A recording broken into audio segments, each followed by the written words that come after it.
Iran में आंतरिक विद्रोह का डर, मुश्तबा खामनेई का बड़ा संदेश, अमेरिका इजरायल की नई रणनीति।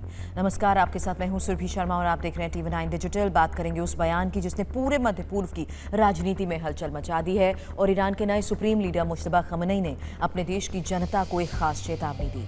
कहा कि अमेरिका और इजरायल जैसे दुश्मन देश अब सीधे सैन्य मोर्चे पर ईरान को कमजोर करने में सफल नहीं हो पा रहे, इसलिए वो अब ईरान के भीतर फूट डालने, आंतरिक अस्थिरता पैदा करने की कोशिश कर रहे हैं। लेकिन सवाल यह है कि आखिर ईरान को अचानक आंतरिक विद्रोह का डर क्यों सताने लगा? क्या वास्तव में कोई बड़ी साजिश चल रही है?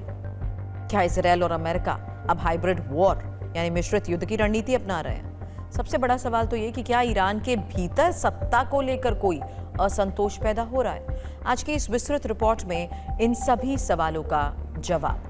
सबसे पहले बात मुश्तबा खामनेई के बयान की। खुमैनी की पुण्यतिथि के अवसर पर जारी अपने संदेश में मुश्तबा खामनेई ने कहा कि ईरान इस समय केवल सैन्य दबाव का सामना नहीं कर रहा, बल्कि उसके खिलाफ मनोवैज्ञानिक और सूचना युद्ध भी चलाया जा रहा है। उन्होंने कहा कि दुश्मन देशों की कोशिश है कि ईरानी जनता के मन में निराशा, हताशा और असंतोष पैदा किया जाए।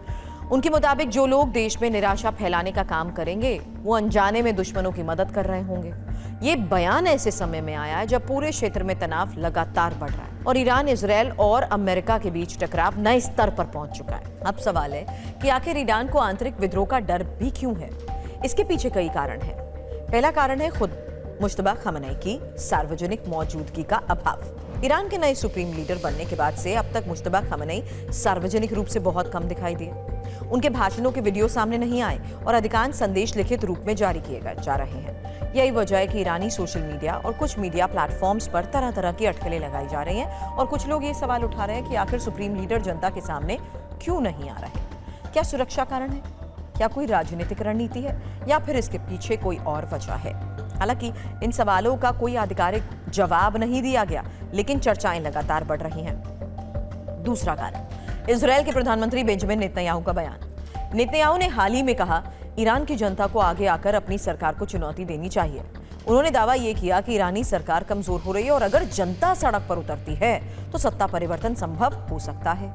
नेतन्याहू का यही बयान ईरान में बेहद संवेदनशील माना जा रहा है, क्योंकि ईरान नेतृत्व लंबे समय से ये आरोप लगाता रहा है कि पश्चिम देश और इजरायल ईरान में शासन परिवर्तन की नीति पर काम कर रहे हैं। ईरान का मानना है कि बाहरी शक्तियां जनता के असंतोष का इस्तेमाल करके सरकार को अस्थिर करना चाहती है। यही वजह है कि नेतन्याहू के बयान को तेहरान में सामान्य राजनीतिक टिप्पणी नहीं बल्कि एक रणनीतिक संकेत के रूप में देखा जा रहा है। तीसरा कारण, हथियारों की कथित तस्करी का मामला। ईरानी रेवोल्यूशनरी गार्ड ने दावा किया कि इराक सीमा के पास अमेरिकी निर्मित हथियारों का एक बड़ा जखीरा बरामद किया गया। ईरानी अधिकारियों के मुताबिक ये हथियार अवैध नेटवर्क के जरिए देश के भीतर पहुंचाए जा रहे थे। सरकारी दावों के मुताबिक इनका इस्तेमाल भविष्य में अशांति फैलाने वाले समूह द्वारा किया जा सकता था। हालांकि इस दावे की स्वतंत्र पुष्टि उपलब्ध नहीं है, लेकिन ईरानी सुरक्षा एजेंसीज इसे राष्ट्रीय सुरक्षा के लिए गंभीर खतरा बता रही हैं। अब ये भी समझते हैं कि आखिर हाइब्रिड वॉर क्या होती है। हाइब्रिड वॉर आधुनिक युद्ध की वो रणनीति है जिसमें सिर्फ सेना या हथियारों का इस्तेमाल नहीं किया जाता है। इसकी बजाय कई मोर्चों पर एक साथ दबाव बनाया जाता है, जैसे आर्थिक प्रतिबंध, साइबर, सोशल मीडिया प्रचार, फर्जी सूचनाएं और राजनीतिक अस्थिरता, स्थानीय विरोध प्रदर्शन का समर्थन, आवश्यक पड़ने पर सीमित सैन्य कार्रवाई भी। एक्सपर्ट्स का यह मानना है कि आज के दौर में किसी देश को कमजोर करने का सबसे प्रभावी तरीका है उसके भीतर अस्थिरता पैदा करना, और यही वजह है कि हाइब्रिड वॉर की चर्चा दुनिया भर में बढ़ चुकी है।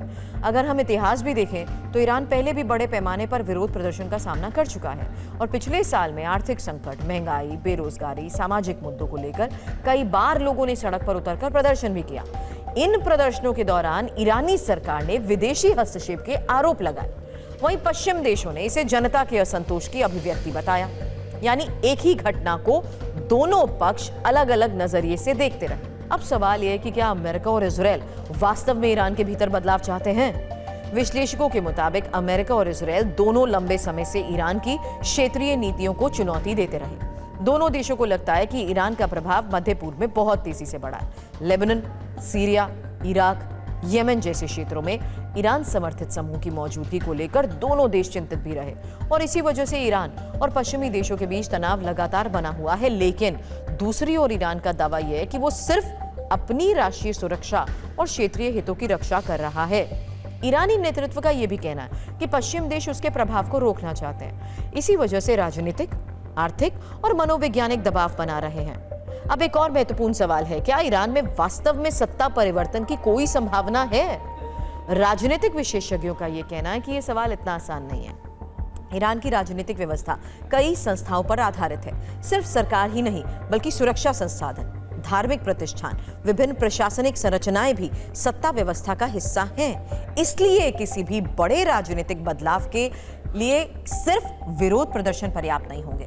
वर्तमान स्थिति में सबसे महत्वपूर्ण बात भी यही है कि ईरानी नेतृत्व लगातार राष्ट्रीय एकता पर जोर दे रहा है। मुश्तबा खामनेई के ताजा बयान का मुख्य संदेश भी यही है। उन्होंने कहा कि बाहरी दबावों के बीच देश को एकजुट रहना होगा और उनके मुताबिक दुश्मनों का सबसे बड़ा हथियार जनता के मन में संदेह और निराशा पैदा करना है। अब ये देखते हैं कि इस पूरे घटनाक्रम का क्षेत्रीय प्रभाव हो क्या सकता है। यदि ईरान के अंदर राजनीतिक तनाव बढ़ता है तो इसका असर पूरे मध्य पूर्व पर पड़ सकता है। तेल बाजार प्रभावित हो सकते हैं, खाड़ी क्षेत्र में सुरक्षा चिंताएं बढ़ सकती हैं, अंतर्राष्ट्रीय व्यापार मार्ग पर भी दबाव आ सकता है और वैश्विक ऊर्जा कीमतों में भी उतार चढ़ाव देखने को मिल सकता है। यही वजह है कि दुनिया भर की सरकार ईरान की स्थिति पर नजर बनाए हुए है। फिलहाल किसी बड़े विद्रोह या व्यापक अस्थिरता के संकेत स्पष्ट रूप से तो सामने नहीं आए, लेकिन बयानबाजी का स्तर लगातार बढ़ रहा है। तो क्या ईरान वास्तव में हाइब्रिड वॉर का सामना कर रहा है? ये एक बड़ा सवाल है। क्या अमेरिका और इजरायल की रणनीति बदल चुकी है? क्या आंतरिक असंतोष को बाहरी ताकतें भुनाने की कोशिश कर सकती हैं?